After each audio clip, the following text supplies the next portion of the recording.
কিছে মারুবা কিছে জি ভাই কিছু না কাঁদতেছো কেন শরীর খারাপ না ভাই কিছু না জ্বর আসছে নাকি তুমি জ্বর আসছে মানে শরীর একবার গরম কিছু হয় না আমি এই যে মাথাটা টিপে দিতেছি তুমি ঘুমা ভাই কিছু হয় না আপনি যান কি চিন্তা করো জ্বর কখন আসছে হ্যাঁ এই তো আমাকে আগে বলো না কেন আমাকে আগে বলতে তাহলে তোমার জন্য ওষুধ নিয়ে আসি এখানে কি হচ্ছে আই এখানে কি হচ্ছে হ্যাঁ রাত 3টার সময় আমার শোয়াই রেখে তুই আর বিছানায় কি করতেছিস হ্যাঁ না মানে ওই কি রে এখন শরীরে বসছিস কিসের জন্য কাছে যা জড়াই দা হ্যাঁ জড়াই দা রাত 3টার সময় আমার রুমে রেখে তুই ওর কাছে আসতেছিস আর এখন শরম পাইতেছিস হ্যাঁ ওই সময় শরম ছিল না আর এখন আমি এসে এখন শরম কিসের হ্যাঁ এখন শরম একদম একটা কথা বলবি না তুই কেমন মেয়ে হ্যাঁ তোর না আমরা বলছিলাম তোর স্বামী মরে গেছে এখন তুই তোর বাপের বাড়ি চলে যা তারপর তুই এখন রসুস কিসের জন্য আই কেন রসুস ভাবি আমি জানতাম না যে ভাইয়া এই জায়গায় আসবে আরে আমি জানতাম না ভাইয়া এই জায়গায় আসবে একদম জানি না তুই যাই কেন তো সেই জন্য আসছে তাহলে 3টার সময় কার রুমে কেউ আসে হ্যাঁ তুই যখন ম্যানমান করতে আসছিস রাত 3টা বাজে বাইরের রুমে কি করছিস হ্যাঁ কি করছিস তারপর আবার আমার রুমে রাইখা তুই একা একা আসছিস চুপি চুপি না কেউ পাই নাই যে তুই ওর রুমে আসছিস কিসের জন্য আসছিস ওইটা আমারে বল কেন আসছিস অত রাতে কেন আসছিস এই জায়গায় রাত 3টা বাজে তোর কাজ কি তুমি নিয়ে ঘুমাইলা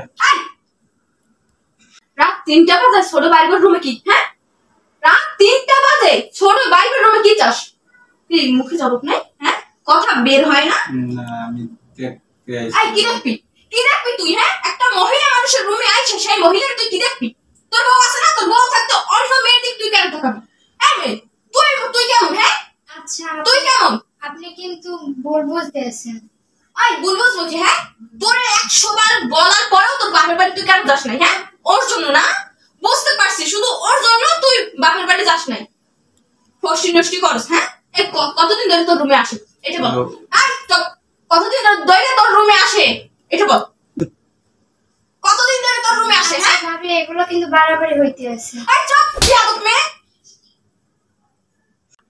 বিয়াদব মেয়ে জামাই মরতে পারি নাই 2 মাস হইছে ওধারে এখন তুমি ওর গায়ে থাপ্পড় দিলে কেন তুই চুপ কর এই অসভ্য বিয়াদব কোথাকার লুচ্চা কোথাকার হ্যাঁ একটা দিয়ে হয় না 10 টাকা লাগে তোর সাথে আমি সংসারই করব না তোর সাথে আমি সংসার করব না নষ্ট ছেলে কোথাকার বুঝলাম না আমার কথাটা আগেভাবে চিল্লাইতেছো কেন তুমি কি চিল্লে পুরো বাসার লোকজন জড়ো করতেছো বা লোকজন জানাইতেছো এটা একটা লজ্জার কথা না হ্যাঁ লজ্জার কথা আমার রুমে রাখা তুই রাত 3টা বাজে তোর ছোট ভাই রুমে আসোস তাতে লজ্জা করে না আর আমারে আর মাসে শুনলে লজ্জা পাবি তাই না তোর সাথে তো আমার সংসার করাটাই ভুল হয়েছে বিয়ার কোথাকার লুচ্চা কোথাকার এত নিচু মানুষ আমি কোনোদিনও দেখি নাই আচ্ছা চুপ আরে বক করে আমার কথাটা তো তুই শুনবি আমি আসলে কি বলতে চাই না বলতে চাই কি লেগে আইছি এই রুমে আধা ঘন্টা ধরে তোর বক শুনতে আছি কি শুনবো আমি হ্যাঁ যা দেখা তো নিজের চোখেই দেখো না কি শুনবো তুই এখান থেকে বের হ চাস কি খানে চাস কি এই তোর বাড়াবাড়ি থামবে না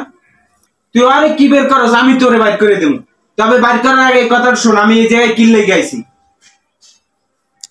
তুই আরে কোন অধিকারে বাইর করে দাও আমার ভাই মারা গেছে তার এক্সেন্সে ও এই জায়গার অংশীদারিত্ব তো কি হইছে এর জন্য একা থাকবে তো এখানে থাকবে না ও এখানে থাকবে আর ওর সাথে প্রতিদিন রাতে নষ্টামি করবে তাই না নষ্টামি কর জানোস আমি নষ্টামি করছি তুই দেখছস হ্যাঁ তুই দেখছস মুখে যা আসছে তাই বলতেছো আমি আজকে যা দেখা দেখে নিয়েছি আমি নেক্সট টাইম দেখতে চাই না আমি এই জায়গায় কেন আসছি এটা আগে তো শুনবি আমার তো কোনো কথাই বলতে চাস না দিছস তুই আইলেই তো সুবাইটা শুরু করে দিছস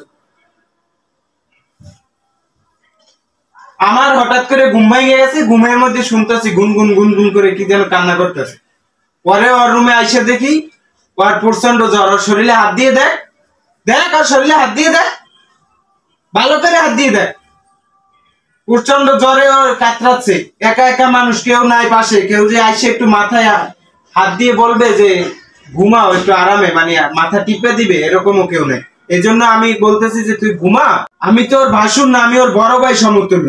এজন্য আমি এসে বলছি যে তুমি ঘুমাও, আমি তোমার মাথায় হাত বুলোই দিতেছি, এর ভিতরে তুই আইয়ে পড়ছিস। আমার কথা বলার আগে শুরু করছিস আগুনের মতো ভাল ভাল ভাল ভালাই করছিস। হ্যাঁ, সমস্যা কি? আগে কোনো ঘটনা পুরোপুরি জানবি, তারপর এটার উপরে কথা। এত বছর ধরে তুই আমার সাথে সংসার করস, এই তোর আস্থা আমার প্রতি। যার তার স্বামীর প্রতি আস্থা নাই, তারে আমি কিভাবে রাখবো? হ্যাঁ, আর ও আমার ছোট ভাইয়ের বউ। ছোট ভাই মারা যাওয়ার পরে আমি ওর বড় ভাসুর না, বড় ভাইয়ের মতো ছিলাম। আর তুই ওর কথায় কথায় বাইর করে দিতেছ। ও কি বের হবে? এই বাসা থেকে বের হবি তুই, এখনই আমার বাসা থেকে বের হয়ে দিবি। দেখো শুনো, আমি তো তোমার অনেক ভালোবাসি, এর জন্যই তো সন্দেহ করি, তাই না? একটা সংসার টিকানোর জন্য কি দরকার? সর্বপ্রথম বিশ্বাস এবং আস্থা দরকার। এই দুইটার একটাও তোর ভিতরে নাই, তাহলে তুই কিভাবে সংসার? কথায় কথায় ওরে বের করে দিতে বলোস। ও আমার ভাই মারা যাওয়ার পরে ওই বাড়ির আমার ভাইয়ের যত সম্পত্তি ছিল সবকিছুর বাগি দেরো।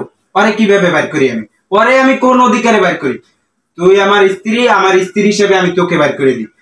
দুই জায়গায় ভালোবাসা আর সন্দেহ দুইটা একত্রে থাকতে পারে না, বুঝছ না? তোর ভিতরে প্রচুর সন্দেহ, তুই আমার বাসা থেকে বের হয়ে যা। মাফ করে দাও, আমার ভুল হয়ে গেছে। আমি এরকমের ভুল আর কখনো করবো না।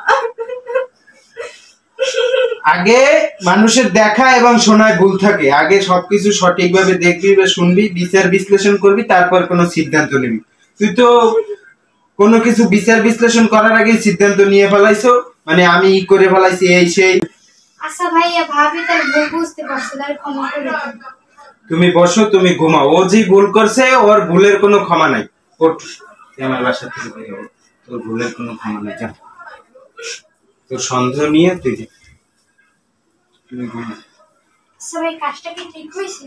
কোনটা ঠিক কোনটা বেঠিক এটা নিয়ে তোমার মাথা কামানোর কোনো দরকার নাই। তুমি তোমার মতো ঘুমাও, হ্যাঁ? আর যদি বেশি খারাপ লাগে আমি তোমার সকালে ওষুধ এনে দেবো।